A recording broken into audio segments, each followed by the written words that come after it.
पूर्व विधायक नरेश सेलवाल जी अपना मानसिक संतुलन खो बैठे हैं।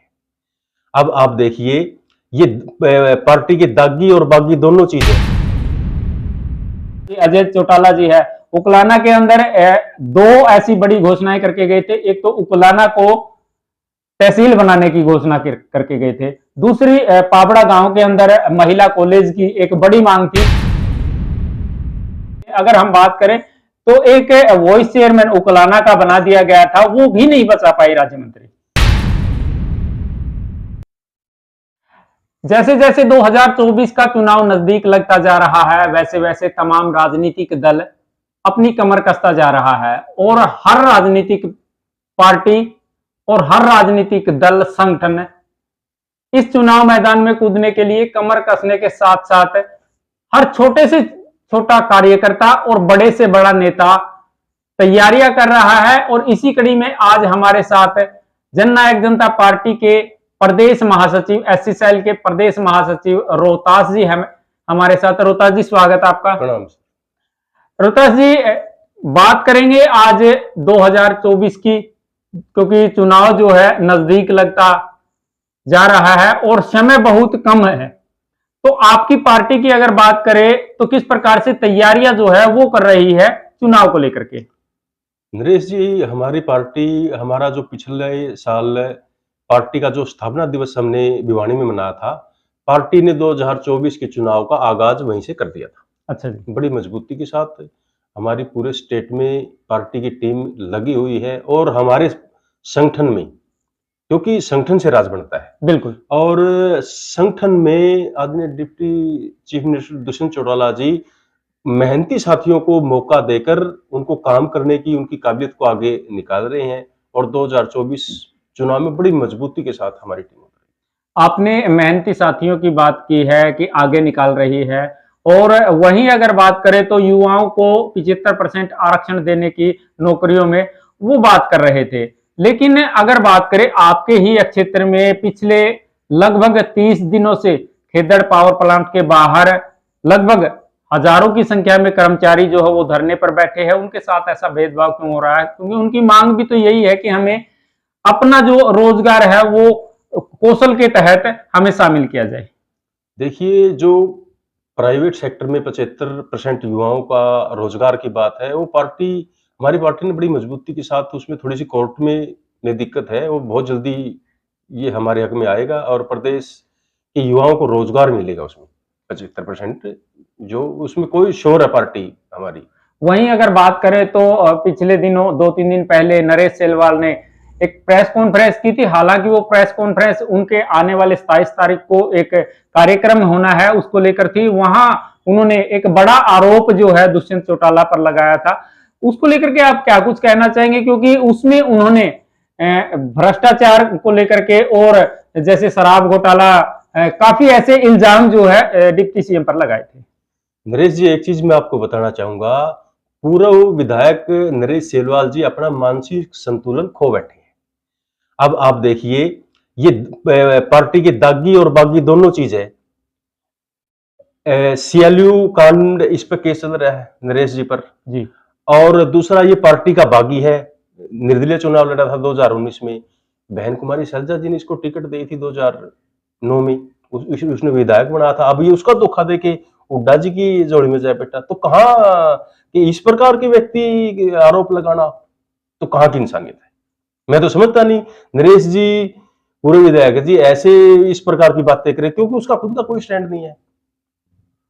तो वहीं अगर बात करें, आप अब जब 2024 में जनता के बीच में जाएंगे, अपने विकास कार्य गिनवाएंगे, लेकिन अगर बात की जाए तो विकास कार्यों की वो झड़ी सी उकलाना क्षेत्र के अंदर नहीं लग पाई। और झड़ी क्या, काफी लोग इल्जाम लगा रहे हैं, क्योंकि यहाँ के जो नुमाइंदा जो है यहाँ का उकलाना हल्के का जो रखवाला जिसे बनाया गया था, वो यहाँ पर कोई खास विकास जो है वो नहीं करवा पाए। अब विकास कार्य की एक चीज मैं बताऊंगा भाई साहब, हमारी पार्टी की 10 सीटें हैं, हम सरकार में हिस्सेदारी हमारी जी। पूर्ण रूप से तो हमारी पार्टी को अगर मैजिक फिगर होता तो फिर तो कलम दुष्यंत जी के हाथ में होती जी। हम जितना चाहते उतना विकास करवाते, लेकिन 2024 में प्रदेश की जनता दुष्यंत जी को कमान देगी और चहुमुखी विकास होगा। देखिए, आप बात करते हैं कि दुष्यंत चौटाला को सीएम बनाया जाएगा, लेकिन वहीं अगर बात करें तो पिछले साल भी मतलोडा गांव में बड़ी घोषणा करके गए थे। वहीं अगर उनके पिताजी अजय चौटाला जी है, उकलाना के अंदर दो ऐसी बड़ी घोषणाएं करके गए थे। एक तो उकलाना को तहसील बनाने की घोषणा करके गए थे, दूसरी पाबड़ा गांव के अंदर महिला कॉलेज की एक बड़ी मांग थी, और वो मांग पत्र जो था वो खुद यहाँ के जो राज्य मंत्री अनूप धानक है उन्होंने उनको सौंपा था। लेकिन अभी तक किसी पर भी कोई भी कार्य नहीं हो पाया है। वहीं पिछले दिनों बिठमड़ा में भी एक कार्यक्रम करके गए हैं डिप्टी सीएम, तो अभी तक कार्य नहीं हुए हैं, लेकिन वायदे जो हो बड़े बड़े हो रहे हैं। ऐसे में किस प्रकार से दुष्यंत चौटाला को सीएम बना पाएंगे फिर आप? नरेश जी, हम संगठन के लोग हैं, हमारा काम है संगठन की मजबूती के लिए और बूथ स्तर पर हर कार्यकर्ता को मजबूती के साथ खड़ा करना। जी, इस विषय पर आदरणीय मंत्री जी ही आपको जवाब दे पाएंगे। मंत्री जी तो वैसे देखा जाता है कि ज्यादातर मीडिया से दूरी ही बनाते रहते दिखाई हुए देते हैं, क्योंकि कई बार देखा जाता है कि जब भी कोई पत्रकार उनसे कुछ पूछने की कोशिश करता है तो उनको ऐसे वो नहीं कह पाते कि स्पष्ट शब्दों में कुछ जवाब नहीं दे पाते हैं, क्योंकि कुछ घुमा करके ऐसा वो कर देते हैं। और वहीं दूसरी अगर बात करें तो पिछले दिनों एक ऑडियो जो है वो वायरल हो रही है, जिसमें आरोप ये लगाया जा रहा है कि राज्य मंत्री की जो सिस्टर है उस पर 20,000 रुपए का आरोप लगाया जा रहा है कि रिश्वत मांगने का आरोप जो है। देखिए, वो अभी तक स्पष्ट नहीं है और इस प्रकार की ये तो राजनीतिक षड्यंत्र इस प्रकार के ऊंचे बैठे ओहदों पर लोगों के खिलाफ होते रहते हैं।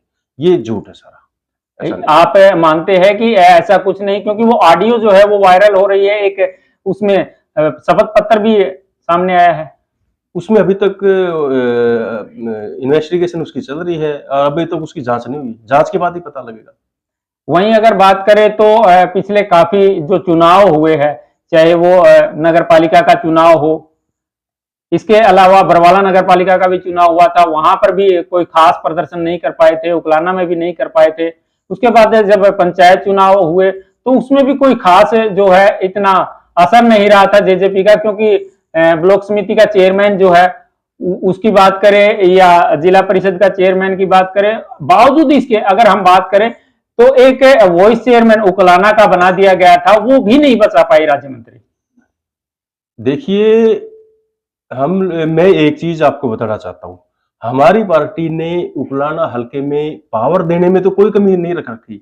यहाँ राज्य मंत्री भी है और खाद्य बोर्ड का चेयरमैन का भी पद उकलाना हलके में पार्टी ने दे रखे हैं। बिल्कुल, अगर कोई किस प्रकार की कमियां रही है ये एक अलग विषय है, क्योंकि हम तो एक बूथ स्तर के कार्यकर्ता है और हमारा काम है पार्टी की मजबूती हमारे ऊंचे वाले साथियों को देकर आगे वो किस प्रकार की उनकी कार्य प्रणाली है वो उनका काम है।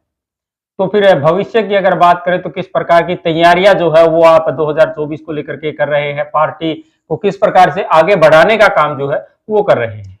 हमारी पार्टी बड़ी मजबूती के साथ हमारी पूरे प्रदेश में पूरी टीम लगी हुई है।